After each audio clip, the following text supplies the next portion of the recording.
So are you sick today? Sick and tired, maybe more like it. People across the country are coming down with the Super Bowl flu, and according to the Workforce Institute, more than 1.5 million Americans are calling out sick today. I mean, could you be any more obvious? This, of course, comes right after a day of celebrations and partying. The study says most workers should be back in action by tomorrow. Yeah, sure. Very subtle, day after the Super Bowl. All right, the Super Bowl scored in at least one way. More than 111 million people tuned in to see Russell Wilson and company take home the Lombardi Trophy last night. Let's be honest, though. Some of you just use the Super Bowl as an excuse to watch commercials, drink too much, and eat 7-layer dip. Delicious! The executive producer and creator of the hilarious fantasy football show, The League, Jeff Schaffer, braved the crowds at the Meadowlands to watch his Seahawks terrorize Peyton Manning. He is with us now, along with our favorite marketing maven, Bruce Turkel. We're going to break down the ads and everything else. Before we do that, Jeff Schaffer, did you have a giant fur lady coat to wear to like Joe Namath? Or you know, I had a giant fur lady coat, and then someone took it. I put it down in my seats, and then it was gone. And the next thing I know, I see Broadway Joe wearing my coat. Luckily, you just left it for him. You were like, it was as warm as a ski slope in Sochi. Yes. It was just a delight out there. That's right. Your Seahawks won.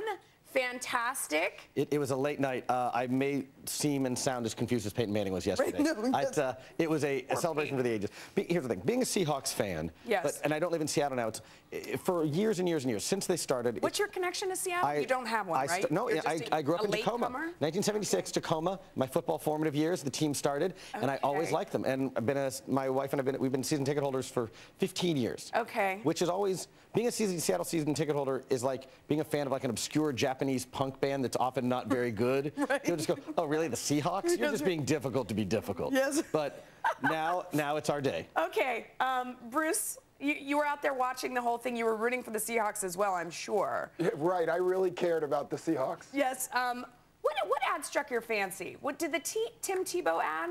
You love that one?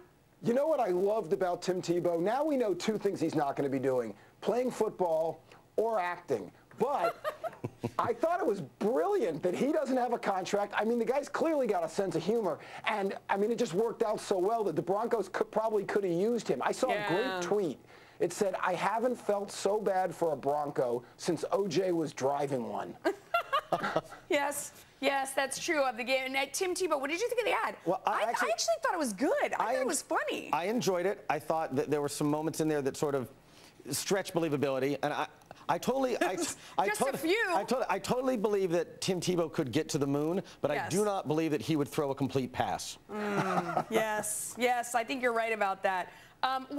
Bruce, let me ask you, what's another ad that stuck out to you? What did you think of the Radio Shack ad? I loved the Radio Shack ad, and I've gone back to watch it to be ready to chat with you about it. I love it even more now because I keep seeing all these other characters. I mean, come on. Mary Lou Retton, Dee Snider. And that was really her.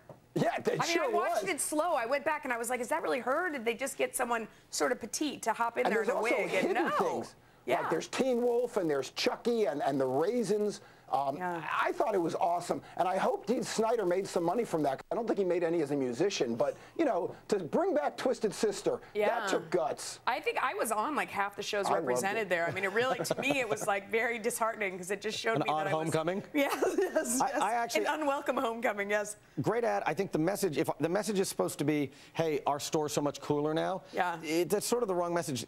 Don't worry about the store and what it looks like. Change the name.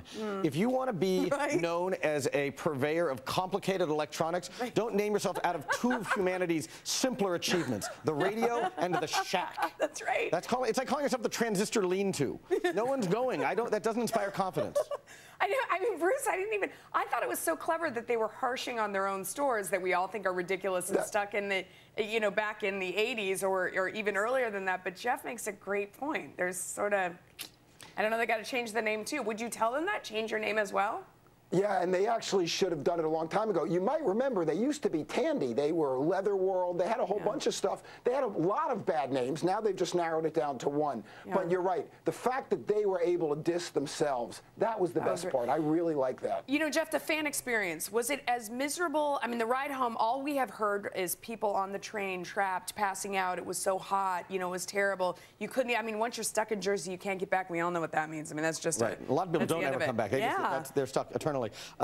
For us, FX, we were on FXX, a member of the fine Fox family, and we were with our cast. So we actually had a few vans with a police escort to take us. Isn't that fancy? Isn't that fancy? You had a police escort. Was there an emergency of some type? Yes, there are people that are on television that need to go to a sporting event. If there's a bigger emergency than that, I've not heard of one. Yes. So, but what was most interesting is we've got all these Sprinter vans waiting for the police escort, and then someone from Fox says, you know what? We're just going to have to be a few minutes. Some enterprising gentleman who was also in a limo took our police escort. How do you steal a police escort? Because I need that for the future. They told the police, oh, you're supposed to take us to the game. Stop it. And the police went.